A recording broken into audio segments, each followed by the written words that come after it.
শুভেচ্ছা শুভেচ্ছা শুভেচ্ছা। আজকে আপনাদের পড়ে শোনাব দর্শনের সহজ পাঠ বই থেকে। বইটি ভাষান্তর করেছেন কাজী মাহবুব হাসান। আজকের অধ্যায় ঘরের মধ্যে হাতি, জর্জ বার্কলি এবং জন লক। কখনো কি ভেবে দেখেছেন, যখন আপনি ফ্রিজের দরজা বন্ধ করে দেন আর কেউ যদি না দেখে, তাহলে কি আসলেই ফ্রিজের ভিতর লাইটটা বন্ধ হয়ে যায়? আপনি কিভাবে সেটি নিশ্চিত হয়ে বলতে পারেন? হয়তো আপনি একটা রিমোট ক্যামেরা ফ্রিজের ভিতর লাগিয়ে নিতে পারেন, কিন্তু তারপর কি হবে যদি আপনি ক্যামেরাটা বন্ধ করে দেন? যেমন ধরুন সেই বিখ্যাত প্রশ্নটি, বনের মধ্যে কোনো গাছ পড়ে গেলে কি হয়? সেই পড়ার শব্দ শোনার মতো কেউ যদি সেখানে না থাকে, আসলেই কি সেখানে শব্দ হয়? আপনি কিভাবে জানেন যে ঘরটিতে আপনি থাকেন, আপনি সেখানে না থাকলেও সেটি সবার অলক্ষ্যে তার অস্তিত্ব অব্যাহত রাখে? হয়তো আপনি যখন সেখানে থাকেন না আর কেউ যদি সেটি না দেখে, তাহলে সেটি অদৃশ্য হয়ে যায়। আপনি হয়তো কাউকে আপনার হয়ে নজর রাখতে বলতে পারেন। কঠিন প্রশ্নটি হচ্ছে, এটি কি তার অস্তিত্ব অব্যাহত রাখে যখন কেউ সেটি লক্ষ্য করে না? খুব স্পষ্ট নয় কিভাবে আপনি এই প্রশ্নটির উত্তর দিতে পারবেন। আমরা অধিকাংশই মনে করি কোনো বস্তুর অস্তিত্ব অব্যাহত থাকে এমনকি যখন কেউ সেটির ওপর নজর না রাখে, কারণ এটাই সরলতম উত্তর। এছাড়া আমরা অধিকাংশই মনে করি যে পৃথিবীটি আমরা লক্ষ্য করছি, সেটির অস্তিত্ব শুধুমাত্র আমাদের মনেই নয়, বাইরেও সেটির অস্তিত্ব আছে। যদিও আইরিশ দার্শনিক জর্জ বার্কলির মতে, যিনি ক্লয়েনের বিশপ হয়েছিলেন, আয়ারল্যান্ডের একটি শহর, কোনো কিছু যা আর পর্যবেক্ষণ করা হয় না তার আর অস্তিত্বও থাকে না।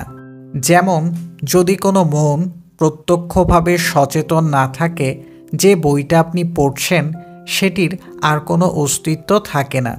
যখন আপনি বইটির দিকে তাকাচ্ছেন, আপনি বইটি দেখতে পাচ্ছেন এবং পৃষ্ঠাগুলো স্পর্শ করতে পারছেন, কিন্তু বার্কলির জন্য এর মানে হচ্ছে আপনি কিন্তু অভিজ্ঞতা লাভ করছেন। এর মানে এটা নয় যে পৃথিবীর বাইরে এমন কিছু আছে যা এইসব অভিজ্ঞতার কারণে হচ্ছে। বইটি হচ্ছে শুধুমাত্র আপনার এবং অন্যদের মনে কিছু ধারণার সমষ্টি, এবং হয়তো ঈশ্বরের মনে, এমন কিছু না যা আপনার মনের বাইরে। বার্কলির মতে আমাদের বাইরের কোনো পৃথিবীর ধারণা অর্থহীন। বার্কলির এইসব কথাগুলো কিন্তু আমাদের সহজাত ধারণার সাথে মেলে না। নিশ্চয়ই চারপাশেই আমাদের ঘিরে আছে বহু জিনিস যাদের অস্তিত্বের কোনো হেরফের হয় না, কেউ তাদের ব্যাপারে সচেতন থাকুক বা না থাকুক, তাই না? বার্কলি তেমন ভাবতেন না। বোধগম্যভাবেই যখন বার্কলি তার তত্ত্বগুলো নিয়ে লেখালেখি শুরু করেছিলেন, বহু মানুষই মনে করেছিলেন তিনি হয়তো মানসিক ভারসাম্য হারিয়েছেন।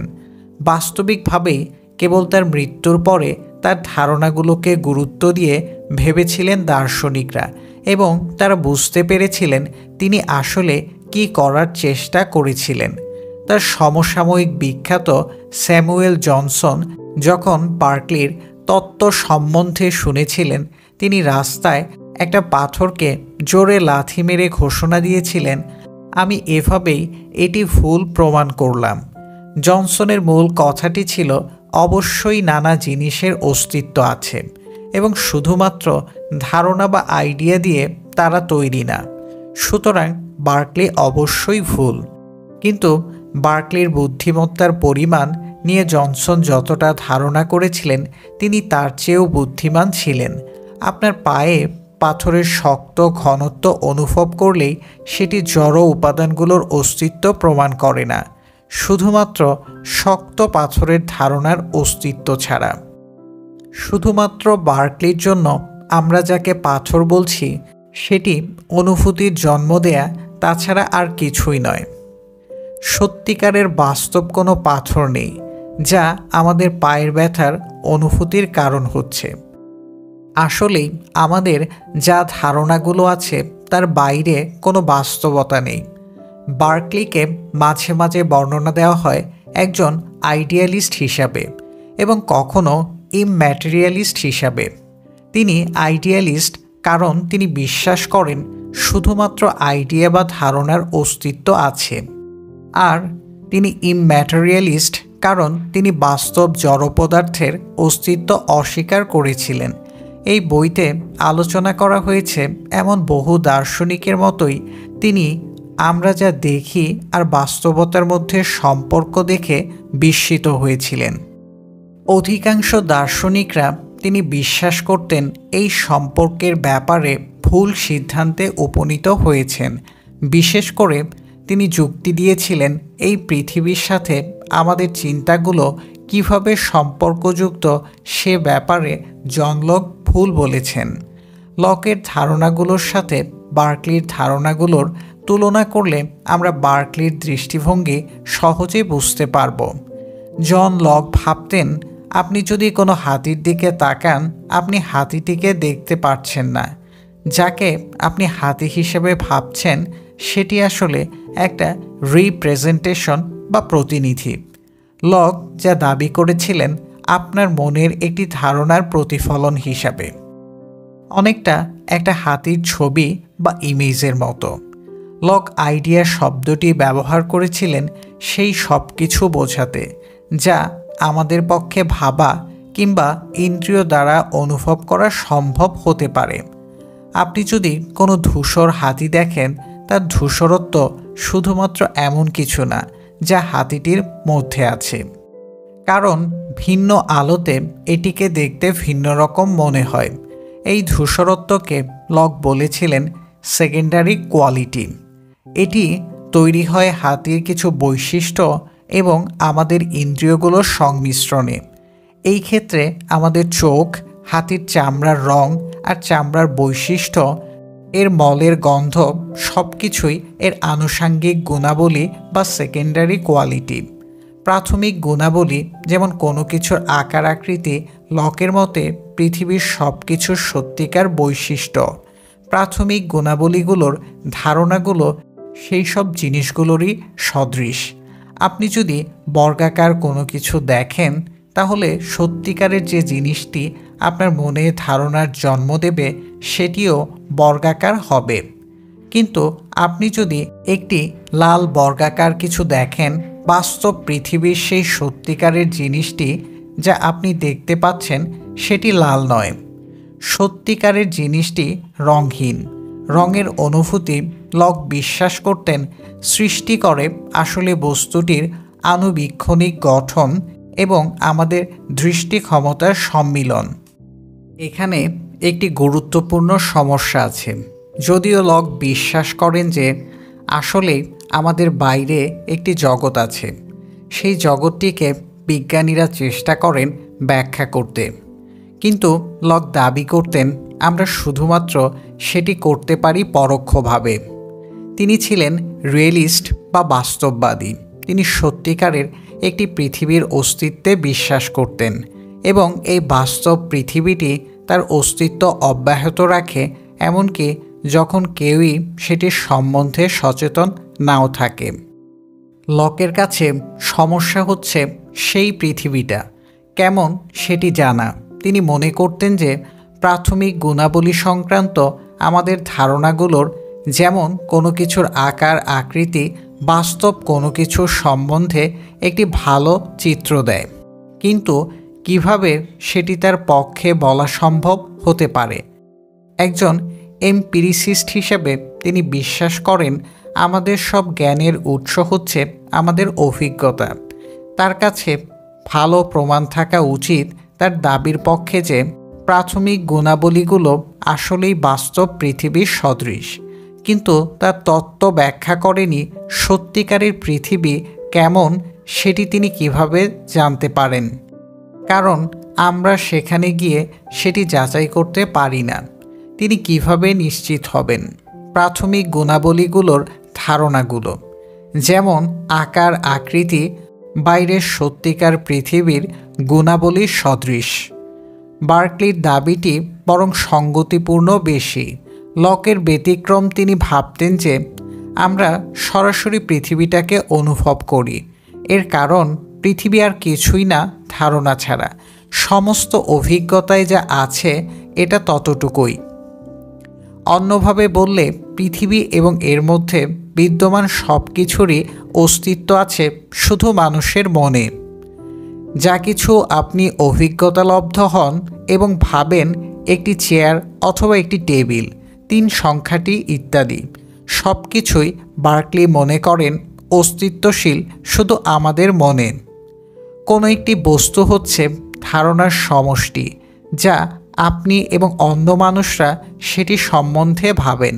এর বাইরে আর কোনো অস্তিত্ব নেই। কেউ যদি না থাকে সেটি দেখা অথবা শোনার জন্য, তার জন্য তার কোনো অস্তিত্ব আর থাকে না, কারণ কোনো কিছুই মানুষ সেটি সম্বন্ধে যা ভাবেন তার বেশি কিছু না। বার্কলি তার সেই অদ্ভুত প্রস্তাবনাটি সংক্ষিপ্ত রূপ দেন ল্যাটিন ভাষায় একটি বাক্য, to be is to be perceived. কোনো কিছুর অস্তিত্বের জন্য প্রয়োজন সেটি অনুভব হওয়া। সুতরাং ফ্রিজের লাইট অবশ্যই জ্বলতে থাকবে না এবং জঙ্গলে কোনো গাছ পড়ে গেলেও কোনো শব্দ করবে না যদি সেখানে কারো সচেতন মন না থাকে। বিষয়টি অভিজ্ঞতা লাভ করার জন্য। বিষয়টি এমনই একটা সুস্পষ্ট উপসংহার মনে হতে পারে আমরা বার্কলির ইমম্যাটেরিয়ালিজম থেকে পেতে পারি, কিন্তু তিনি নিজে ভাবেননি যে কোনো কিছু ক্রমাগত অস্তিত্ব লাভ করে আবার অস্তিত্বহীন হয়ে যায়। এমনকি তিনি শনাক্ত করেছিলেন সেটি খুব অদ্ভুত ব্যাপার হবে। তিনি বিশ্বাস করতেন যে ঈশ্বর আমাদের ধারণাগুলোর অব্যাহত অস্তিত্বের নিশ্চয়তা দিয়েছেন। ঈশ্বর নিরন্তরভাবে এই পৃথিবীতে নানা জিনিস অনুভব করে যাচ্ছেন, আর সেজন্যই তাদের অব্যাহত অস্তিত্ব আছে। বিংশ শতাব্দীর সূচনা পর্বে এটি চমৎকারভাবে প্রকাশ করা হয়েছে একজোড়া লিমেরিকের মাধ্যমে। প্রথমটি, যেখানে মূলত বোঝানো হয়েছে সেই ধারণাটির অসারতা। কোনো একটি গাছের অস্তিত্ব থাকে না যদি সেটি কেউ না পর্যবেক্ষণ করে। There once was a man who said God must think it exceedingly odd if he finds that this tree continues to be when there's no one about in the court. একবার একজন মানুষ যিনি বলেছিলেন ঈশ্বরের কাছে অবশ্যই খুব বেশি অদ্ভুত মনে হয় যদি তিনি দেখেন এই গাছটি ঠিকই তার জায়গায় আছে যখন চত্বরে কেউ নেই।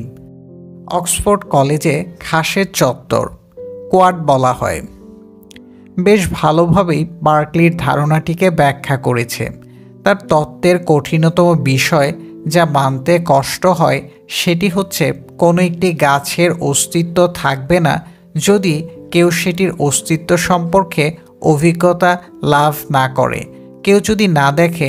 এবং পরের লিমেরিকে সমাধান দিচ্ছে ঈশ্বর থেকে আসার একটি বার্তা। Dear sir, your astonishments ode.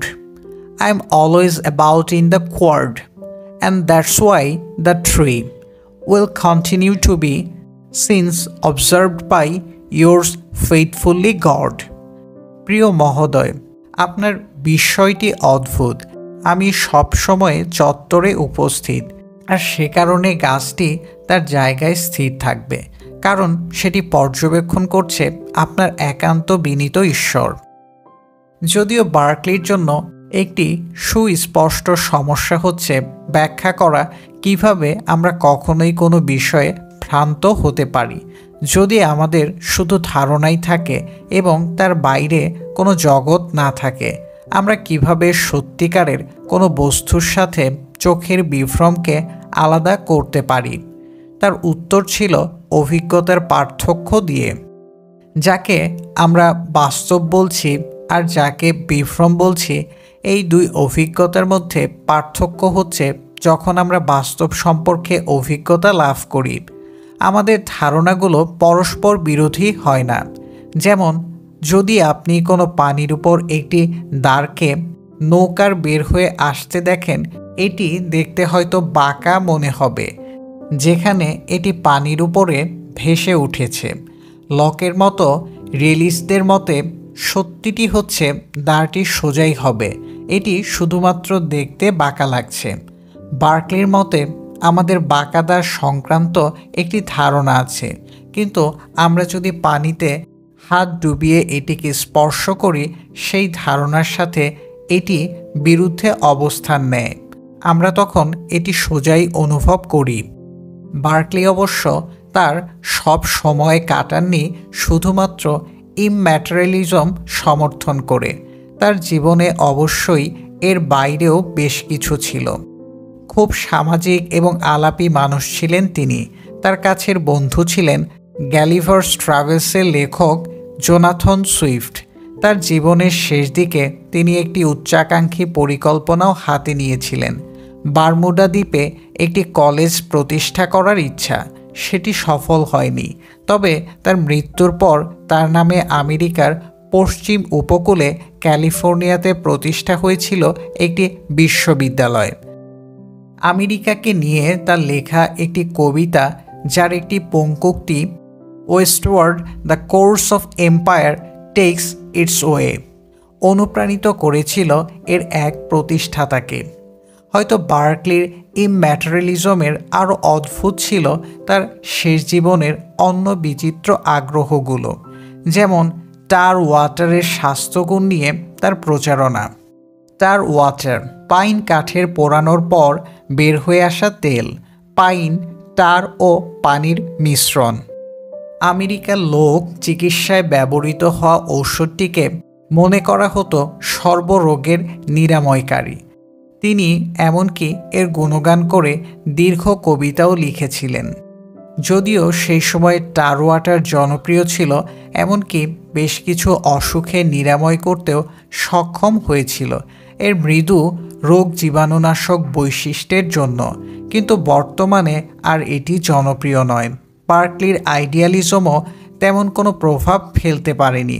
তবে বার্কলি হচ্ছেন সেই সব দার্শনিকদের একজন যারা কোনো একটি যুক্তিকে অনুসরণ করেছেন, সেটি তাদের যেদিকেই নিয়ে যাক না কেন, এমনকি যখন সেটি কোনো উপসংহারের দিকে নিয়ে যায়, আমাদের সাধারণ কাণ্ডজ্ঞান যা সমর্থন করতে দ্বিধাবোধ করে।